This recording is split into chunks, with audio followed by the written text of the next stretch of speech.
Creativity flows when inspiration is shared. Creativity is seeing what everyone else has seen, but thinking what no one else has thought. Vision is the art of seeing the invisible. Rock stars, this is episode 26 of Stuck on Sawdust. Rock stars, welcome to... Oh shit, sorry. Rock stars, welcome to the shit out of here. Rock stars, welcome to the shop. I'm Daniel with Bearded Viking Woodworks. Excuse that guy. Today, we're gonna jump right in and start making some sawdust. We're gonna start episode 26 off with this badass mid-century modern shelf. It's got 3 tiers to it. The height of it is at 16 inches and each shelf length is 20 inches. They made the back piece out of 3 3/4 inch pieces and it's 2.5 inches in width. The shelves are each 3/4 inch stock by 4 inches wide. But you know me, we're gonna put our own spin on this thing. So meet me at the table saw. So I was gonna go ahead and use the 3/4 inch pieces and glue 3 together. However, I did a little scavenger hunt in my back room of the shop and I found this badass piece of pallet wood. Yes, pallet wood. Ugh. Now, I can't remember where I got it from, but it needs some milling. So I'm gonna go ahead and get this thing milled down, get it jointed, planed at the thickness planer, and meet you back at the table saw. Damn geese.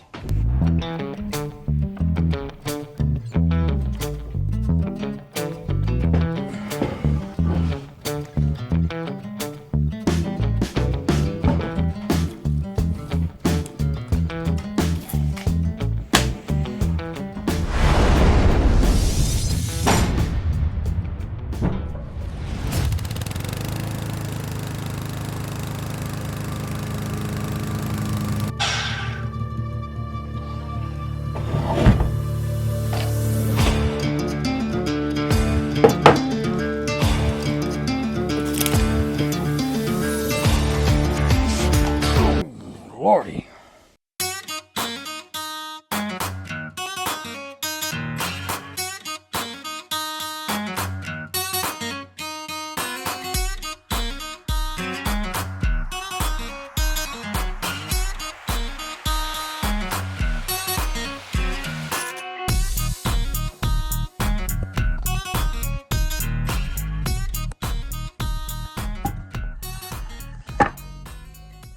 So now that we got this piece all milled up, I want to go ahead and cut the width of the piece. Right now, I've got 2 3/4 by 2 5/8. Now, their piece was 2.5 wide and about 1 3/4 thick. But I think I'm going to make mine about 2 inches thick. So I need to rip some off of this. And I'm liking this side for the front. And it's got this wane on the side here. So I'm going to go ahead and rip this side off. So I'm going to go ahead, pull over 2 inches. And we'll go ahead and rip 2 inches off. And we're going to take this in a couple passes through the table saw, being it's such a big piece.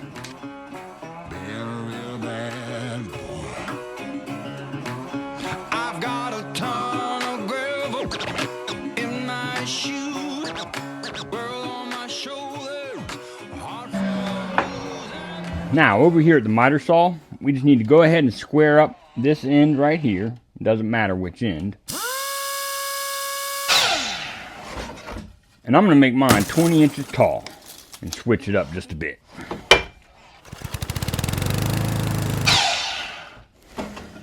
Now meet me back at the table saw. Now, before we move on, I thought it would be cool to mention that These pallets that I got from a buddy of mine are made from mahogany. And many people fail to realize that you can get mahogany pallets, you can get teak pallets, because when they ship certain things that are of a certain weight, they have to have the hardwood that is dense enough and hard enough to carry the load. So I just thought I'd mention that real quick. Great way to get some free mahogany. Now, I've got some leftover birch and a leftover piece of walnut. And these pieces of birch are 4 3/8 wide. So I'm going to rip these down to 4 inches. And their length is 20 inches already. Hot damn. However, I've got these screw holes right here where my fasteners were in the piece that I had this in previously. And then on this one, I've got a screw hole here and here. So I might just wind up cutting different lengths for my shelves on each shelf. That way we can switch this up a little bit. These are 11/16 wide, so not quite 3/4, but that's no big deal. My walnut, on the other hand, is 4 1/4 wide, 16 3/4 long by 3/4 of an inch thick. But what I'm going to do is I'm going to go ahead and take this walnut and mill it down to the same thickness, because I want these shelves to be adjustable. So I'm going to do that real quick, and I'm going to cut these down to a different size at the miter box. So we'll have 3 different size shelves.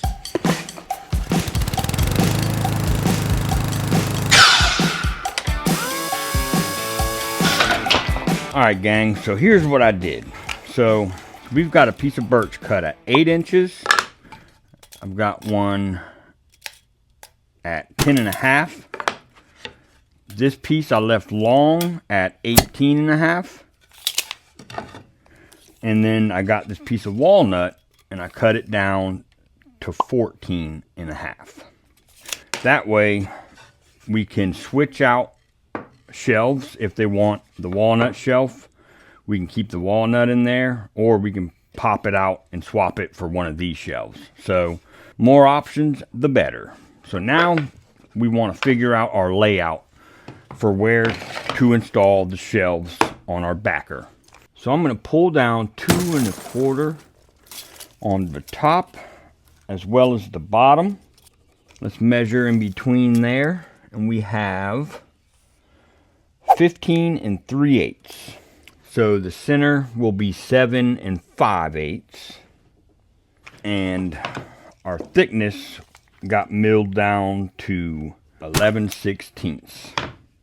We're going to make our marks for our notch in our piece here by using these calipers. Just hold it tight on your piece, not too tight. You want to leave it a little bit loose. And we'll take our square, and we want to set the square on the top of our mark, and take this end of your caliper and butt this into your speed square like so, and just lightly make these 2 marks. Now let's go ahead and darken up those lines with our pencil.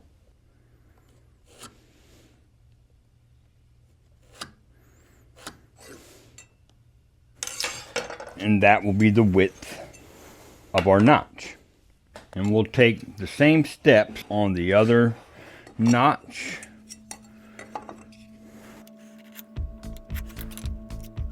Now for our center mark, we'll go ahead and square over that line, that mark we made for the center at 7 3/8 from our top mark and our bottom mark. Line up that pencil mark you made right in between the mark of your calipers. Hold it steady and just lift the calipers up and make 2 little indentions.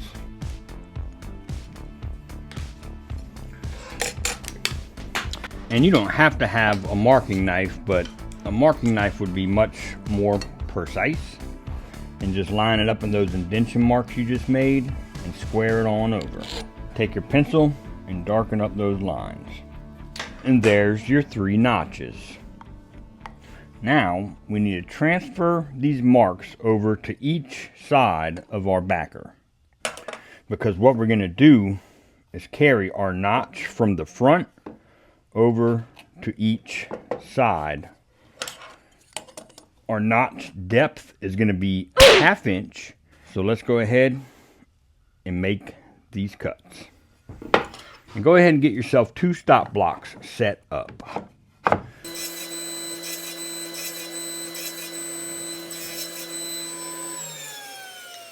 Go ahead and check your width. And once you're satisfied with the width you have, rock and roll. I apologize about that shaky camera. And this is how your notch should fit. Nice and snug. You don't want to be able to wiggle it around. And that's how it should look. The front and the 2 sides. We're going to go ahead and get our other 2 notches cut, and then we'll get to cutting the notch for our shelf. All right, I think I've got the shaky camera fixed. So I'll set this stop block here, and I'll use my fence to butt my piece into as the other stop block.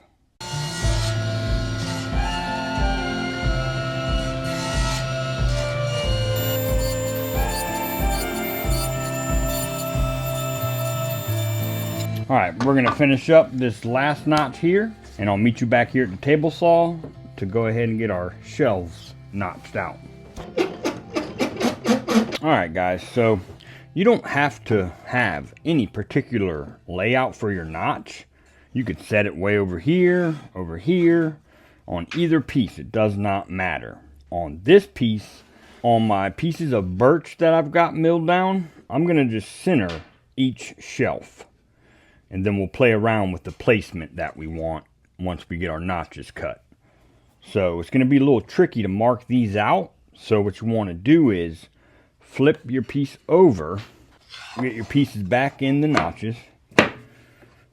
Now that we got them secured firmly, you want to take your tape measure and just make sure you have equal spacing on either side. Once you get your spacing figured out, just take a sharp pencil and you want to mark right up against your notches.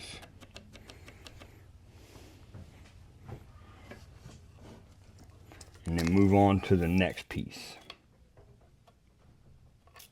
Now, you can either take your calipers to get this depth for your notch, or you can do it with the tape measure.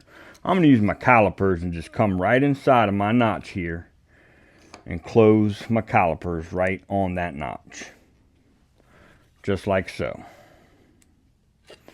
Pull your calipers out. Just double check. Make sure your calipers are right. Here's the marks we made where our notch goes. So now just take your calipers and kind of turn them to the side just a fuzz so you can rest it against the side here and just lightly scribe a line right across. Just like that. Darken up this line, and that will be the depth of your notch. And we have 1 5/16 inches. So we're going to go ahead and do that with the rest of our pieces just in case, to be sure our notch is correct. And we're going to transfer our marks to the face of our shelves.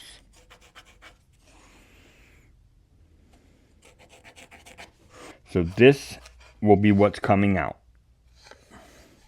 Now, with your calipers still set to your notch depth, just take the back side of them, and this little rod comes out and it equals the spacing that is in between that marked for your notch. So just double check with your piece here, and as you can see, that is dead perfect. Let's raise our blade up to this height and just set this caliper right on your piece of plywood for your miter sled and raise up until the apex of your blade just touches your calipers. We won't be needing stop blocks. So let's just go ahead and cut out for these notches, and we'll cut right inside of these lines. We want to leave the line first. Check for the fit, and if it needs to be cut down a little bit more, we'll do so. Let's rock and roll.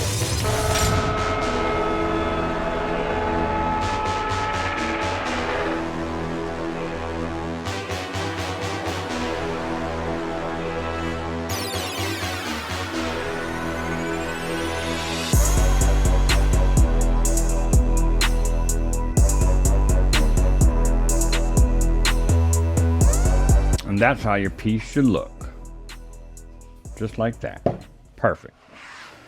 We're going to go ahead and rock and roll these other notches, and I'll meet you back here in just a second. Alright guys, so we've got all 4 of our shelves cut with the notch, and I'm just tossing this walnut piece in there just because I like it, and hey, maybe they don't want the smaller shelf, they'll want the bigger shelf. But I'll leave it up to the buyer. So, your pieces should fit ever so snug, but ever so sweet. Just like that.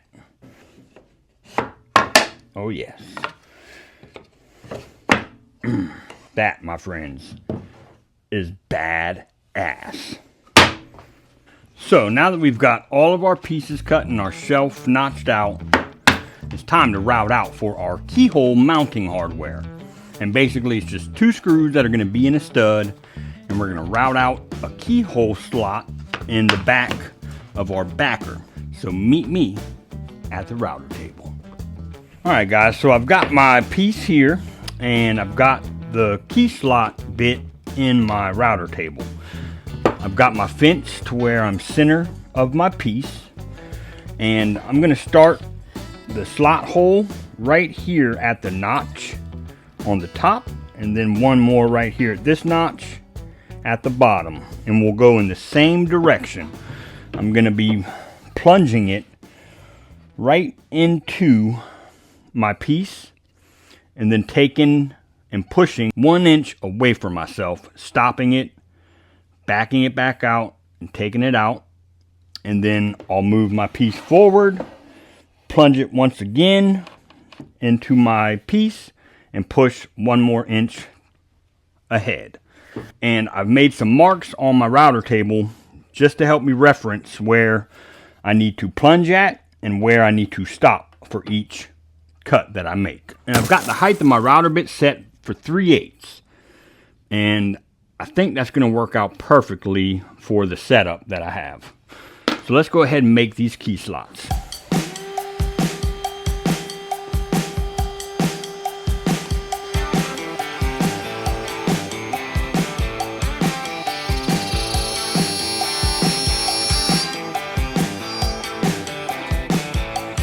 Let it stop, pull it back towards you. When it stops, just pop it up. And there's our first key slot. Now let's make our second slot.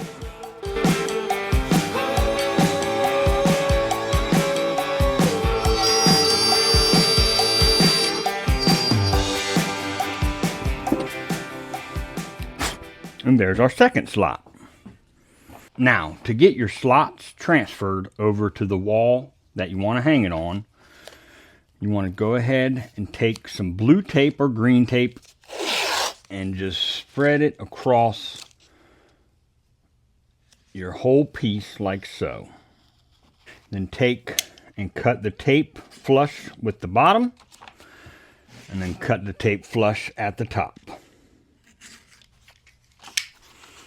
Now what you want to do is just go where your slots are cut and just press down on the tape just a little bit, and you can see the slots start to appear.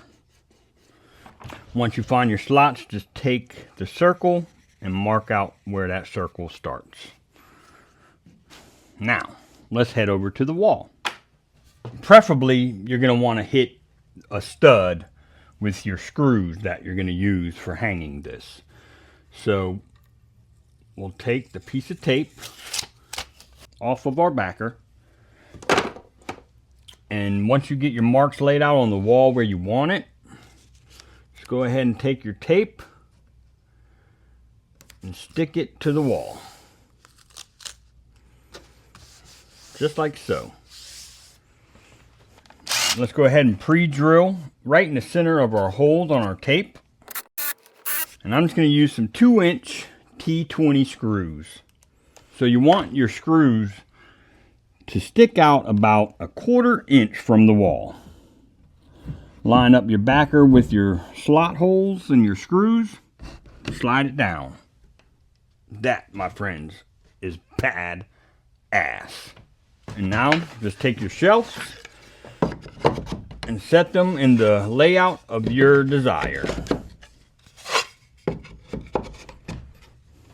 How cool is that? Now let's apply some finish. Alright, I've got everything sanded down to 150, and I'm just going to apply a simple coat of shellac.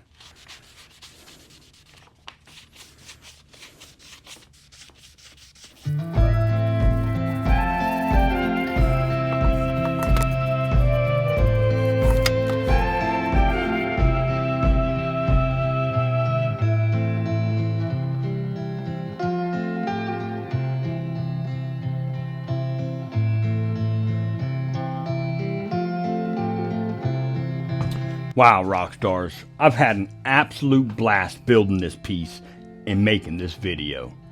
They're asking $100 for theirs, and this is at a discounted price. If I had to put a cost for the materials, I would have that with using pine or poplar or even some oak at around $20. And that's the high end. As far as the finish, you're looking at about $2 worth of finish. The hardware is just literally 2 screws. This thing is so simple to ship. You just pop the shelves out and you literally get a box that's 4 inches by 20 inches. And this thing ships out for $6 to $9 depending on where you're shipping it to. So you're looking at about $30 at the high end to build this piece and ship it out. And you can switch it up and use any type of wood you want. You can get really jazzy with it and use some exotic woods like some wingay and some paduk, or wingay and some purple heart, or even some bubinga, and up your price. Regardless of what you make this out of, you're looking at a big ass profit. And I really like how the shelves can be removed and laid out in any kind of form that the client may like.